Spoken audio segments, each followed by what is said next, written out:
شروع اللہ کا نام لے کر جو بڑا مہربان نہایت رحم والا ہے۔ اے نبی صلی اللہ علیہ وآلہ وسلم، اپنے پروردگار کا نام لے کر پڑھو جس نے تمام کائنات کو پیدا کیا، جس نے انسان کو خون کی پھٹکی سے بنایا۔ پڑھو اور تمہارا پروردگار بڑا کریم ہے، جس نے قلم کے ذریعے سے علم سکھایا اور انسان کو وہ باتیں سکھائیں جن کا اس کو علم نہ تھا، مگر انسان سرکش ہو جاتا ہے اس بنا پر کہ وہ اپنے آپ کو بے نیاز سمجھتا ہے۔ کچھ شک نہیں کہ سب کو تمہارے پروردگار ہی کی طرف لوٹ کر جانا ہے۔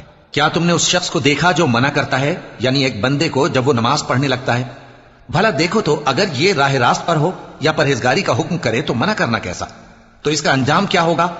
ذرا دیکھو تو اگر اس نے دین حق کو جھٹلایا اور اس سے منہ موڑا، کیا اس کو معلوم نہیں کہ اللہ دیکھ رہا ہے؟ دیکھو اگر وہ باز نہ آئے گا تو ہم اس کی پیشانی کے بال پکڑ کر گھسیٹیں گے، یعنی اس جھوٹے خطاکار کی پیشانی کے بال، تو وہ اپنے یاران مجلس کو بلا لے، ہم بھی دوزخ کے فرشتوں کو بلائیں گے۔